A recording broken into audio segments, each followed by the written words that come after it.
రాకాలోకంకి స్వాగతం. ఈ కంటెంట్ మీకు నచ్చినట్టయితే లైక్ చేయండి, మీ బంధుమిత్రులకు షేర్ చేయండి. ఇప్పటివరకు సబ్స్క్రైబ్ చేయకపోతే సబ్స్క్రైబ్ బటన్ని నొక్కండి, బెల్ ఐకాన్ని కూడా నొక్కటం మర్చిపోకండి.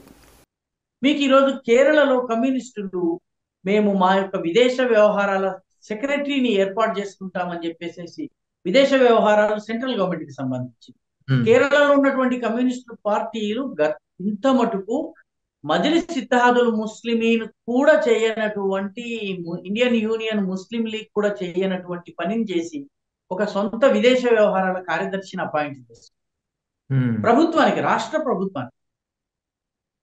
బెంగాల్లో ప్రభుత్వం తీసుకొచ్చినటువంటి కొత్త దండ నీతి ఏదైతే క్రిమినల్ ప్రొసీజర్ కోడ్ ఉందో దాన్ని ఎట్లాగా సర్కంవెంట్ చేయాలి అని ఆలోచించేటటువంటి పని బెంగాల్లో చేస్తున్నారు ప్రస్తుతం. కాబట్టి ఈ ధోరణులన్నీ కూడాను రానున్న రోజుల్లో మరింత భయంకరంగా పడగలుగుతాయి. ప్రాంతీయ తత్వము, కులతత్వము, మతతత్వము ఈ మూడు భారతదేశానికి అతిపెద్ద సవాళ్లు. శివగారు, ఈ విషయంలో ప్రస్తుతం బీజేపీ మిత్రపక్షం అయి ఉండవచ్చును, కానీ ఒకానొక సమయంలో సిబిఐ మా రాష్ట్రంలోకి రావడానికి వీల్లేదు. హోంమంత్రి గనక తిరుపతిలో దేవుడిని దర్శించుకోవడానికి వస్తే రాళ్లు విసురుతాం అన్నటువంటి మన ప్రాంతీయ పార్టీలు కూడా ఉన్నాయి. రోజు బీజేపీ తోకగా వ్యవహరిస్తూ ఉండవచ్చును, ఏ కారణం చేతనన్నా వాళ్ళ అవసరమో ఇప్పుడు ఉన్నటువంటి రాజకీయ కంపల్షన్స్ మనకి తెలియదు. కానీ అంటే ప్రాంతీయ తత్వము ఎంత ప్రమాదకరమైంది అని చెప్పడానికి కొన్ని ఇది ఉదాహరణ. మీకు ఏదో కమ్యూనిస్టులో తృణమూల్ కాంగ్రెస్ ఖలిస్తానో కావక్కర్లేదు, తెలుగుదేశం కూడా కావచ్చు. దక్షిణ భారతదేశం వేరే దేశం కావాలి అన్నటువంటి డిమాండ్ ఎక్కడి నుంచి వచ్చింది శివగారు? ఇదే తెలుగుదేశం పార్టీ నాయకుల దగ్గర నుంచి, వాళ్ళ ట్విట్టర్ హ్యాండిల్స్ నుంచి వచ్చింది.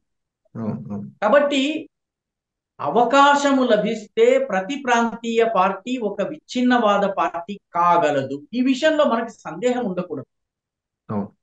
ప్రాంతీయ పార్టీ దేశాన్ని ముక్కలు చేయడం, తన యొక్క స్వార్థ ప్రయోజనాల కోసం దేశాన్ని ముక్కలు చేయడానికి సంకోచించదు. ఎందుకంటే దక్షిణ భారతదేశం వేరే దేశం అని 2024 ఎన్నికల ముందు మన తెలుగు రాష్ట్రాల్లో వినిపించినటువంటి ధ్వని వెనుక ఏ పార్టీలు ఉన్నాయి మీకు తెలుసు, నాకు.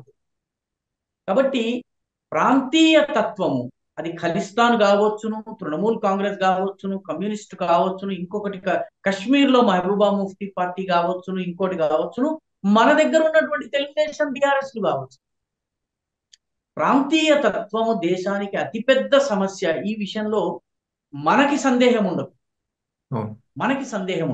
మొట్టమొదటి విషయం, మతతత్వ పార్టీలు, నేను ఫలానా మతం కోసము కేవలము సిక్కుల గురించి ఆలోచిస్తాను, కేవలము నేను ముస్లింల గురించి ఆలోచిస్తాను, కేవలం క్రైస్తవుల గురించి ఆలోచిస్తాను, ఈ రకంగా మతపరమైనటువంటి ఆలోచనలు చేసేటటువంటి పార్టీలు ప్రమాదకరం. అదేవిధంగా ఈ కులతత్వం ఆధారంగా నడిచేటటువంటి పార్టీలు ఉన్నాయి. ముస్లిం ప్లస్ యాదవ్ కాంబినేషన్, లేకపోతే నేను జాట్లకు మాత్రమే చెందిన పార్టీ ఎక్కువగా మనకి కోసం పనిచేస్తాను. ఈ కులతత్వము ఏదైతే ఉందో, కులతత్వము ప్రమాదకరము, మతతత్వము ప్రమాదకరము, మీకు ప్రాంతీయ తత్వము ప్రమాదకరము. ఈ మూడు ప్రధానమైనటువంటి సవాళ్లను జాతీయవాద శక్తులు అధిగమించాల్సినటువంటి అవసరం. అంతేనా? ఈ విషయంలో ఎక్కడ కూడా మనం వేరే ఆలోచనకు వెళ్లకుండా కొన్ని ఫిక్స్డ్ ఒపీనియన్స్ ని ఉంచి వాటి మీద ఐక్యతను కనబరిచి ముందుకు వెళ్ళాలి. ఇక్కడెక్కడ కూడా ప్యానిక్ కి గురి కాకూడదు. మీరు చెప్పినటువంటి పాయింట్స్ మీద ఒక స్పష్టమైన అవగాహన అండ్ అగ్రిమెంట్ ఉండాలి. ఇంకా వేరే థాట్ ప్రాసెస్, విశ్లేషణలు అక్కర్లేదు. ఇది కరెక్ట్.